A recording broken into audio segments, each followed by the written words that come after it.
Hello student, कैसे हैं आप लोग? पढ़ाई कर रहे हैं कि नहीं? आजकल एग्जाम भी आने वाले हैं तो पढ़ाई करते रहे। हम लोग आज स्टार्ट करेंगे कि colour code for carbon resistance. तो लेक्चर स्टार्ट से करने से पहले माई सेल्फ डॉक्टर अरविंद पाल आपका अपना प्यारा सा चैनल फिजिक्स क्लासेस को लाइक एंड सब्सक्राइब करते रहे। तो प्रीवियस लेक्चर में हम लोगों ने जो स्टडी किया था वो effect of temperature on resistance. तो देखा कि प्रीवियस लेक्चर में था कि R is equal to rho L upon A, यही तो था, R is equal to rho L upon A. तो यहां से हमने देखा कि अगर कंडक्टर है तो उसके केस में रेजिस्टेंस अगर टेम्परेचर बढ़ाते हैं तो क्या इफेक्ट होता है। तो as we know the conductor है तो रेजिस्टेंस बढ़ा रहे हैं, सॉरी टेम्परेचर बढ़ा रहे हैं तो रेजिस्टेंस उसका क्या होता है, बढ़ता जाता है। ठीक है। और सेमी कंडक्टर के केस में अगर हम टेम्परेचर बढ़ा रहे हैं तो उसका रेजिस्टेंस कम होता जाता है। ठीक है। और एलॉय के केस में उसके टेम्परेचर पे कोई खास इफेक्ट नहीं पड़ता है। ठीक है। इसीलिए जितने भी डिवाइस एप्लीकेशन में हम देख रहे हैं तो सेमी कंडक्टर का यूज करते हैं, क्योंकि वहां टेम्परेचर बढ़ेगा तो उसका कंडक्टेंस बढ़ता है, जबकि कंडक्टर के केस में टेम्परेचर बढ़ाएंगे तो उसका रेजिस्टेंस बढ़ता है। ठीक है। तो इसीलिए हम यूज नहीं करते। तो आज हम थोड़ा उसी का चैप्टर में स्टडी करेंगे कि जो हमने देखा होगा लैब वगैरह में, अगर आपने कभी विजिट की हो तो लैब वगैरह में देखा होगा तो प्रैक्टिकल में आप पे दे देते हैं कि कोई रजिस्टर दे देते हैं, उसमें डिफरेंट कलर होते हैं। ठीक है। तो वो क्या होते हैं, उन रजिस्टर को कैसे पता करें कि वो कितने ओम का है। तो इस चीज की आज हम आइडेंटिफिकेशन करेंगे कि क्या उसकी ट्रिक होती है और क्यों उनके ऊपर कलर होता है। ठीक है। Be study why they are coloured. तो कलर कोड क्यों यूज किया जाता है? तो कलर कोड इसलिए यूज किया जाता है जो रजिस्टर है उसकी वो वैल्यू कुछ बताते हैं। तो कलर कोड आर यूज्ड या इज यूज्ड लिख दें या आर यूज्ड लिख दें, आर लिख देते हैं। Colour codes are used to indicate क्या indicate the resistance, indicate the resistance value of a given carbon resistor. तो कोई कार्बन रजिस्टर है तो are use to indicate the resistance value of a given carbon resistor. कोई carbon resistor है उसके ऊपर जो कलर कोड इंडिकेट करते हैं उसकी resistance value and percentage accuracy.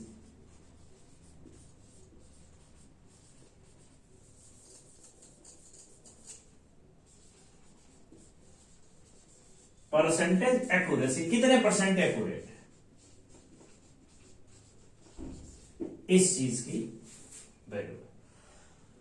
ठीक है। तो आपको पहले कलर कोड पता हो गया कि क्यों यूज करते हैं। अब बोलते हैं हम जानने की कोशिश करेंगे कार्बन रजिस्टर क्या होते हैं। कार्बन रजिस्टर, तो कार्बन रजिस्टर एक्चुअली क्या होते हैं, ये मिक्सचर के बनाए जाते हैं। किसके बनाए जाते हैं?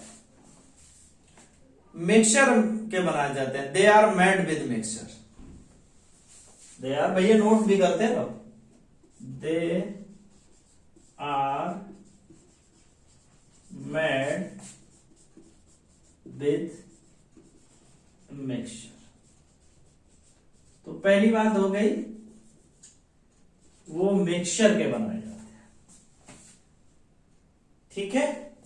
सेकेंड इसी में they have very high resistance.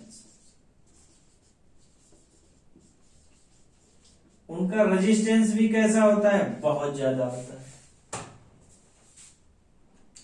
They are small and compact in size.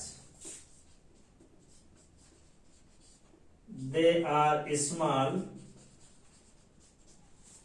and compact in size।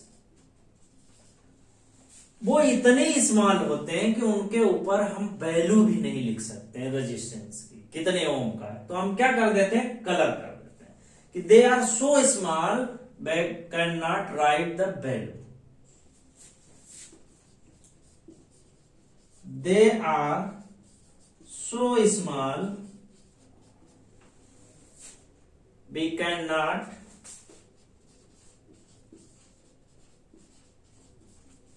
write the resistance value। मतलब वो इतने छोटे हैं कि उनके ऊपर उनके रेजिस्टेंस की वैल्यू भी हम नहीं लिख सकते। ठीक है, तो ये तो कलर कोड क्यों किए जाते हैं कि जिससे पता चले कि वो रजिस्टर है, वो कितने रेजिस्टेंस का है। और क्यों कार्बन रजिस्टर का ही यूज करते हैं, they are made with mixture property, they have very high resistance, they are small and compact in size, they are so small we can not write the resistance value.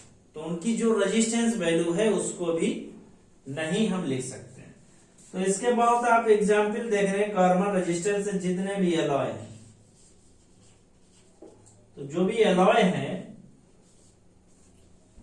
They are carbon register. ठीक है, they are carbon register. तो अब देखते हैं क्या क्या carbon register में होता है, कितने बैंड होते हैं, और उसके बेस पे हम उसे सॉल्व करने की कोशिश करते हैं। अच्छा, एग्जाम पॉइंट ऑफ व्यू से इंपॉर्टेंट क्वेश्चन है। तो मान लिया हमारे पास कोई ये रजिस्टर है,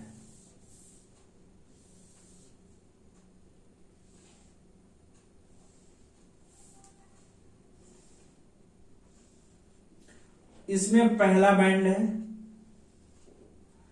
ये सेकेंड बैंड है, ये थर्ड बैंड है, ये फोर्थ बैंड है। तो मान लो first, a second, a third and fourth, ये क्या है, कोई रजिस्टर के बैंड है।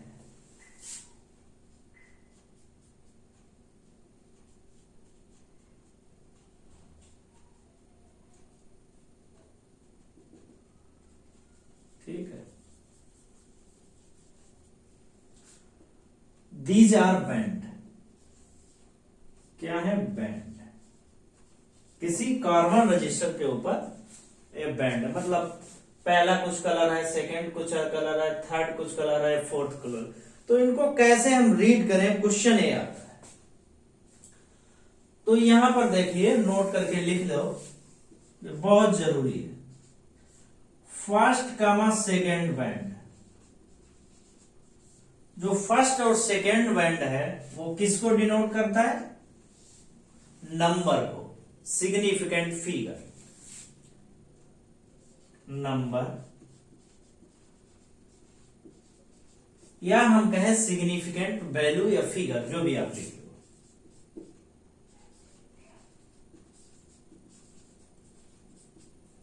Significant value. जो सेकेंड बैंड, तो फर्स्ट सेकेंड तो हो गया, थर्ड बैंड जो आपका है, थर्ड बैंड क्या शो कर रहा है, मल्टीप्लाई, मल्टीप्लायर लिख सकते हैं।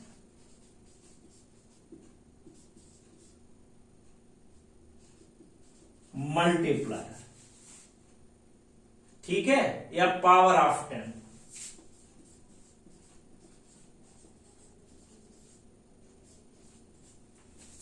ठीक है, इसी में फोर्थ बैंड है आपका, ये क्या डिनोट करता है, टॉलरेंस, टॉलरेंस, गलत लिख दिया, टॉलरेंस।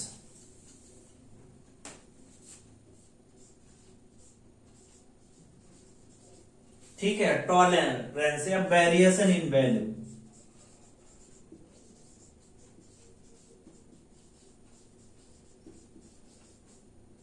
और मैक्सिमम टॉलरेंस की लिमिट है, मैक्सिमम टॉलरेंस कितना है 20%, प्लस माइनस, मतलब जो प्लस भी हो सकता है उस रेजिस्टेंस की वैल्यू और माइनस भी हो सकती है। ठीक है, टॉलरेंस में मतलब 20% का ही अंतर होगा।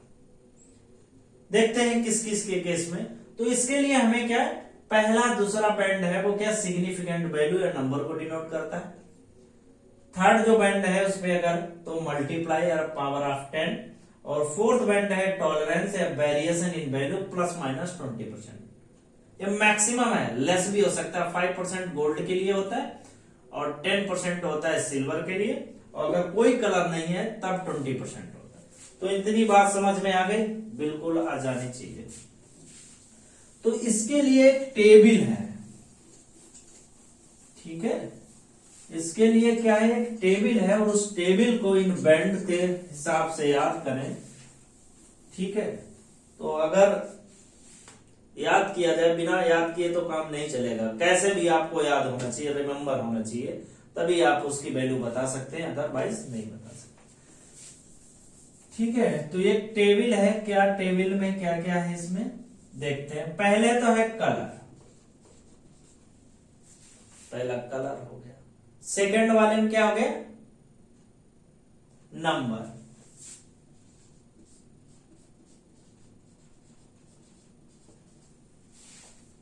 ठीक है, थर्ड वाले में क्या हो गया, मल्टीप्लायर।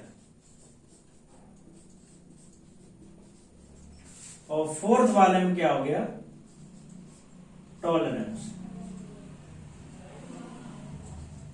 ठीक है भाई, तो अगर ये टेबल याद है तो बहुत अच्छी बात है, नहीं याद है तो याद करने की कोशिश करना। तो इसमें पहला जो कलर है वो ब्लैक है, ब्लैक है। फिर ब्राउन है, फिर रेड है, ऑरेंज है। ठीक है, ऑरेंज है, फिर येलो है। येलो के बाद में आता है आपका ग्रीन, फिर आपका ब्लू है, ब्लू के बाद में आता है वॉयलेट, वॉयलेट के बाद में आता है ग्रे, और ग्रे के बाद में आता है व्हाइट।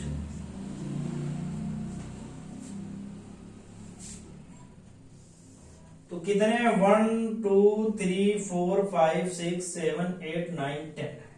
ठीक है, बिल्कुल एक्यूरेट है। तो ब्लैक है, फिर ब्राउन है, फिर रेड है, फिर ऑरेंज है, फिर येलो है, फिर ग्रीन है, फिर ब्लू है, फिर वायलेट है, फिर ग्रे है, फिर व्हाइट है। नंबर की बात करें तो यहां पे आता है 0। ब्लैक के केस में कितना आएगा, 0।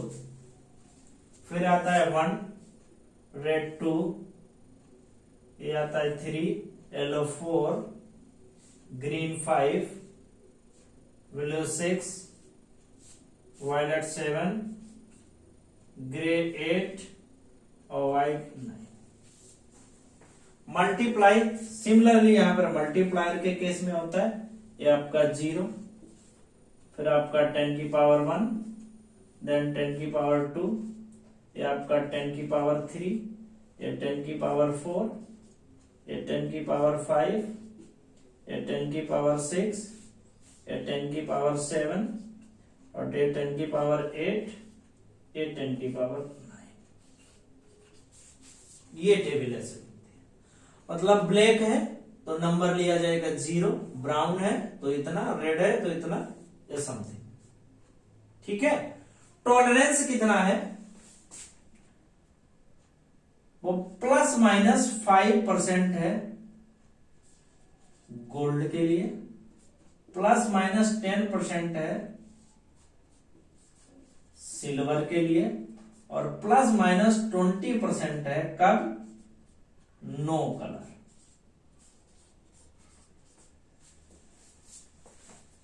जब कोई कलर नहीं है तब कितना हमें लेना? 20% लेना। तो black, brown, red, orange, yellow, green, blue, violet, grey, white, then उसके मल्टीप्लाई। ठीक है भाई, इतनी बात समझ में आ गई कि नहीं? अब क्वेश्चन आता है कि हम इसको याद कैसे करें। तो इसके लिए आपने देखे होंगे बहुत सारे बुकों में शॉर्टकट है, तो भाई हमारे पास शॉर्टकट है। तो क्या शॉर्टकट है? शॉर्टकट है BB Roy great Britain very good wife.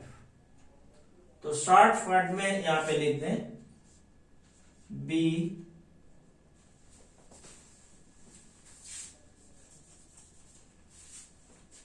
क्या लिखे?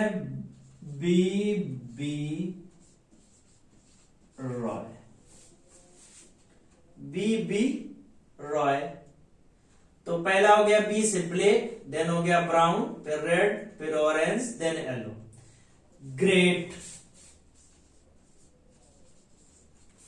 Great means green. Britain,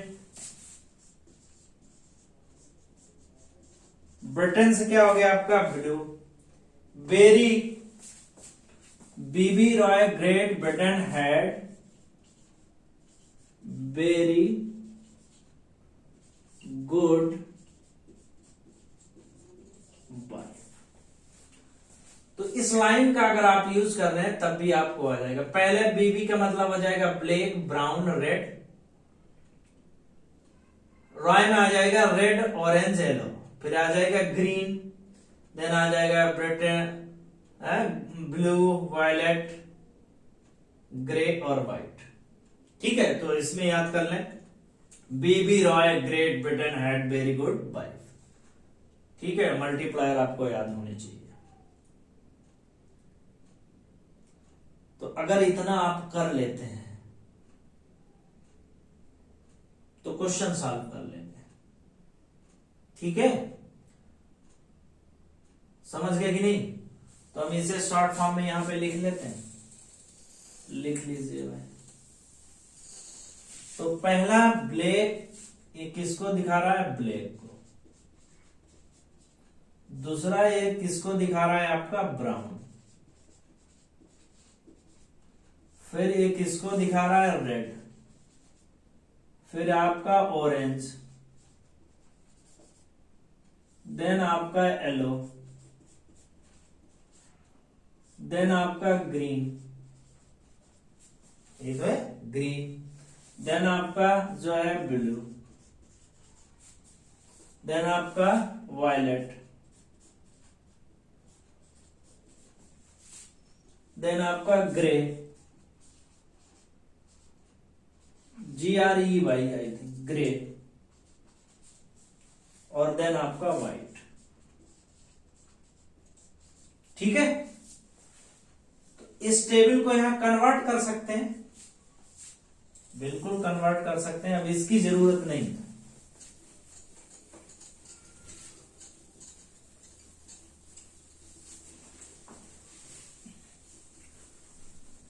black का कितना था? 0, ये 1, ये 2, ये 3, ये 4, ये 5, ये 6, ये 7, ये 8, ये 9।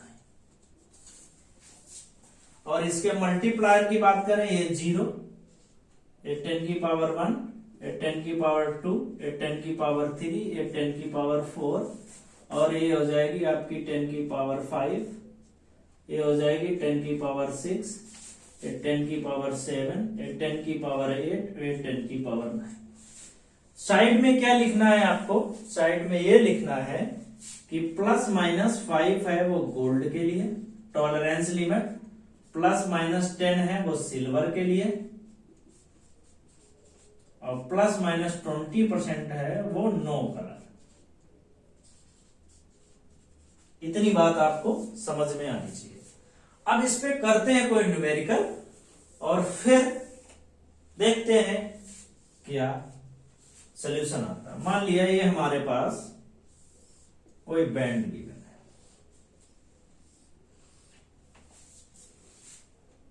ठीक है, ये दिया है,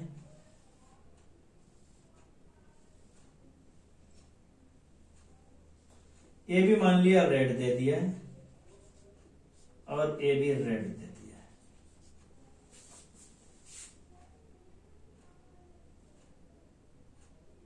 ठीक है, तो हम कहें पहला दिया है, दूसरा दिया है, ये थर्ड दे दिया है, और थर्ड आप देख लें ग्रे दे दिया है। मान लिया ये ग्रे कलर दे दिया, ये थर्ड नंबर। उसके बाद में कोई कलर नहीं दिया, तो इसकी रेजिस्टेंस वैल्यू कितनी हो जाएगी।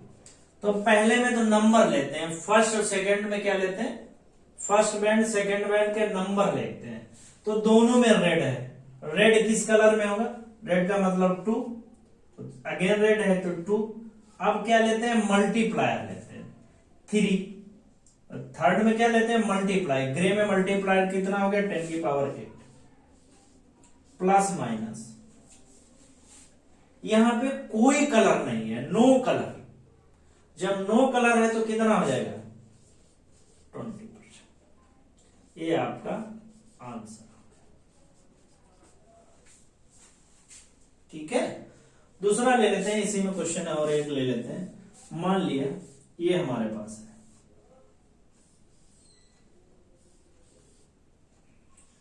ये एक बैंड है, ये फर्स्ट बैंड मान लेते हैं, ये सेकेंड बैंड मान लेते हैं, ये आपका थर्ड बैंड मान लेते हैं, और ये आपका फोर्थ बैंड मान लेते हैं। ये बैंड है 1 2 3। इसको इन्होंने दे दिया ग्रीन, ये ग्रीन कलर का बैंड है, बैंड जो है वो ग्रीन कलर का है। और ये आपका है, और कोई ले लेते हैं, ब्लू कलर के ले लेते हैं, ये आपका ब्लू कलर का है। और थर्ड जो है वो आपका है रेड कलर का, ये है रेड कलर, ये ग्रीन कलर, ये ब्लू कलर, ये रेड कलर। और फोर्थ है वो गोल्ड है, गोल्ड कलर का। इस केस में आपसे पूछ रहे हैं इसका रेजिस्टेंस बता। तो रेजिस्टेंस के लिए बड़ी सिंपल सी बात है, पहला दूसरा नंबर लेते हैं। तो पहला कौन सा है, ग्रीन, ग्रीन का मतलब कितना हो गया 5। ब्लू सेकंड 6 हो गया। थर्ड मल्टीप्लायर लेते हैं, रेड कलर, रेड कलर का 10 की पावर 2। फोर्थ में लेते हैं tolerance limit, tolerance limit gold की कितनी है 5%, तो प्लस माइनस 5%, ये आपकी वैल्यू हो जाएगी। ठीक है, तो मतलब कुछ वैल्यू तो पता होनी चाहिए आपको, ऐसा नहीं टेबल में पता होनी चाहिए कि गोल्ड रेड सिल्वर जो भी उसकी वैल्यू कितनी होती है। 2 क्वेश्चन और कराते हैं, उसके बाद में आगे बढ़ते हैं। अच्छा, मान लिया कोई आपके पास रजिस्टर है, ये हमने मान लिया कोई रजिस्टर है, इसमें 4 बैंड है,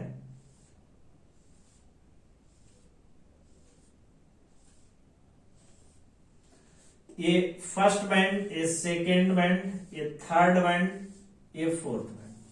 ये जो बैंड है वो सिल्वर कलर का है, ये कलर है सिल्वर कलर का। ये मान लिया आपका ऑरेंज है, ऑरेंज कलर का। ये मान लिया आपने व्हाइट कलर का है, ये मान लिया आपने येलो है। अब आपसे पूछ रहे हैं कि इसका हमें रेजिस्टेंस बताओ। तो हमने आपको कितनी बार अभी बताया है कि पहले और दूसरे बैंड में नंबर लेते हैं।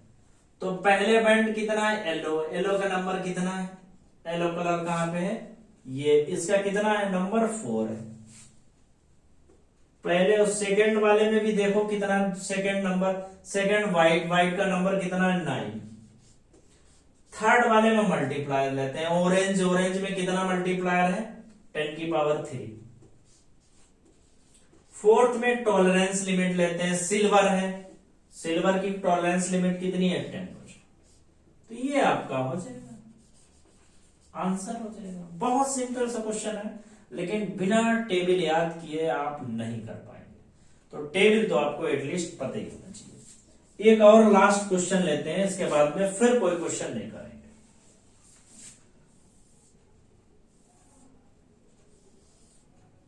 कोई भी कलर लिख सकते हैं, फर्स्ट बैंड, सेकेंड बैंड, ये आपका थर्ड बैंड है, ये आपका फोर्थ बैंड है। ये आपका ले लेते हैं रेड, ये आपका ले लेते हैं ऑरेंज, ये आपका ले लेते हैं ग्रीन, और इसका ले लेते हैं नो कलर। इस केस में रेजिस्टेंस बोला। तो पहले फर्स्ट और सेकेंड बैंड में नंबर लेते हैं। रेड का नंबर कितना है, red colour 2, orange, red second कितना है, ऑरेंज है, ऑरेंज ऑरेंज ऑरेंज कितना है 3। फिर मल्टीप्लायर ले लेते हैं ग्रीन, ग्रीन का मल्टीप्लायर कितना है, कहां लिख रहा है 10 की पावर 5। और फिर नो कलर है, नो कलर का टॉलरेंस लिमिट कितनी है 20%। तो ये आपका आंसर हो जाएगा। तो आई होप अब आपको समझ आ जाना चाहिए कि हम लोग क्या पढ़ रहे थे और क्या चीजें समझ में आ रही है कि नहीं आ रही है। ठीक है, तो चाहे मुस्कुराते रहिए, मुस्कुराते रहिए, पढ़ते रहिए।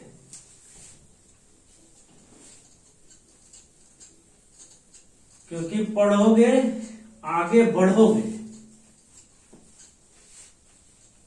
नहीं पढ़ोगे तो आगे नहीं बढ़ोगे। टेक्नोलॉजी है वो बहुत फास्ट चेंज हो रही है। ठीक है, तो पढ़ाई तो आपको करनी पड़ेगी। अब आते हैं कि करंट डेंसिटी क्या होती है। करंट डेंसिटी, करंट डेंसिटी को J से डिनोट करते हैं, और current density is a vector quantity. ठीक है, बट हमें मालूम है current is a scalar quantity, it is a vector quantity. और करंट क्या है, current is a scalar quantity.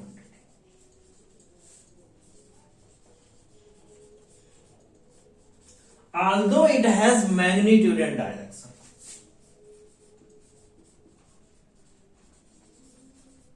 it has magnitude and direction। मतलब इसमें मैग्नीट्यूड है, डायरेक्शन है, फिर भी इसे क्या लेते हैं, स्केलर क्वांटिटी। उसका रीजन है, मान लेते हैं, ये समझ लो।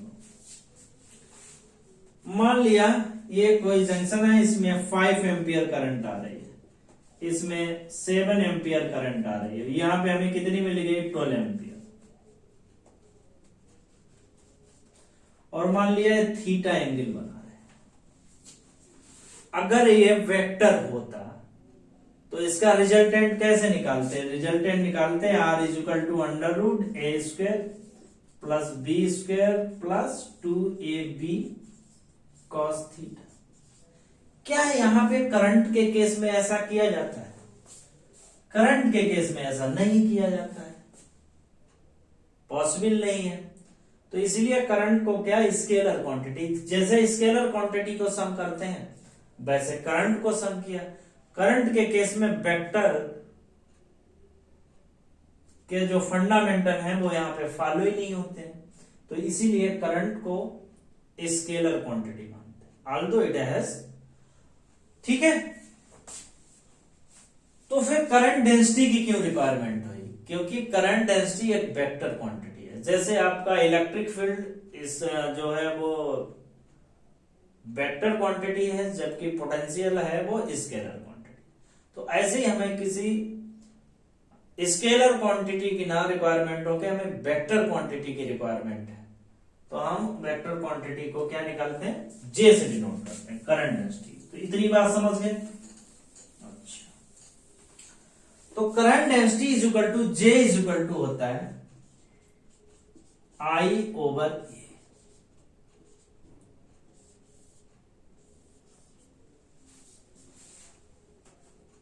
आई over A, A is equal to area, I over A, where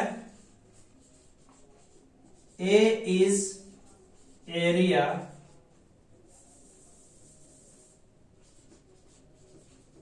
perpendicular to the current flow। उस एरिया की बात कर रहे हैं जो परपेंडिकुलर है करंट फ्लो। ठीक है, डिफिनेशन आप देख लेते हैं फिर समझने की। तो करंट डेंसिटी क्या हुई, current density is current passing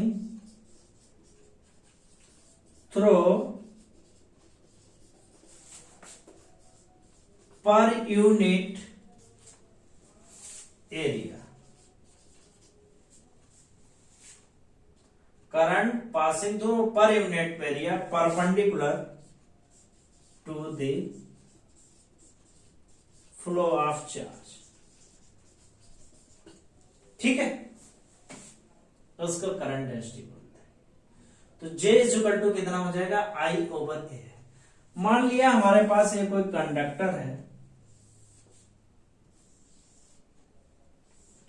जिसमें करंट फ्लो हो रही है। हमारे पास क्या है, कंडक्टर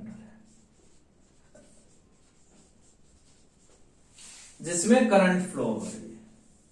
तो ये मान लिया हम करंट फ्लो हो रही है, ये करंट फ्लो और ए कोई इसका एरिया, इस एरिया की बात कर रहे हैं, ये एरिया की बात कर रहे हैं। ठीक है, इस वाले एरिया से कितनी करंट फ्लो हो रही है। तो J इज इक्वल टू होता आई ओवर ए। कैसी होनी चाहिए, परपेंडिकुलर होना चाहिए। ठीक है, अगर सपोज दैट परपेंडिकुलर नहीं है और कोई एंगल बना रहा है, तब उस केस में क्या होता है। यह हमने देखा है कि एरिया वेक्टर हम लोग कहीं कहीं लेते थे, तो इसका अगर एरिया वेक्टर क्या हो जाएगा, ये इसका एरिया वेक्टर हो जाएगा, ये इसका क्या हो जाएगा, एरिया वेक्टर या एरिया वेक्टर। और हम कह सकते हैं और एरिया वेक्टर, इसे क्या बोलते हैं, area vector is parallel to the current flow. Is area vector is parallel to the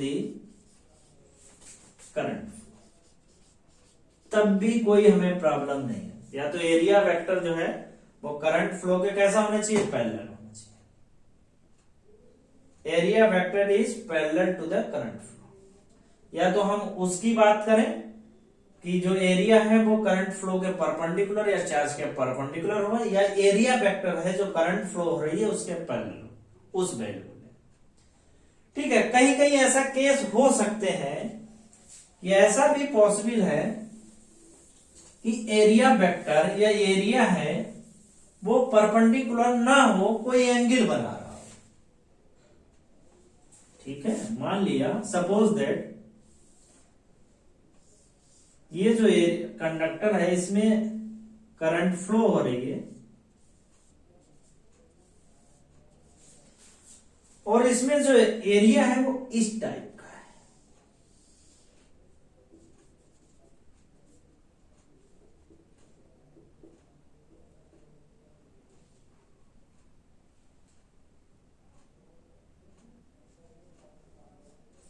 ये थीटा एंगल बना रहा है, तो देन क्या करेंगे, तो उसका परपेंडिकुलर कंपोनेंट लेंगे।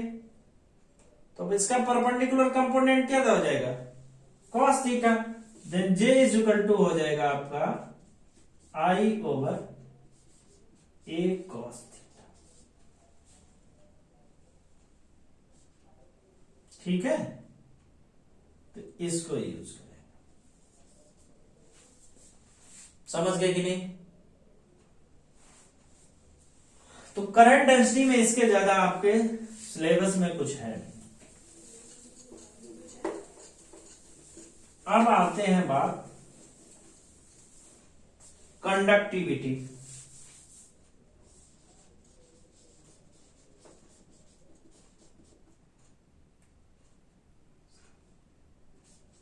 कंडक्टिविटी को सिग्मा से डिनोट करते हैं। It is a reciprocal of 1 upon resistivity.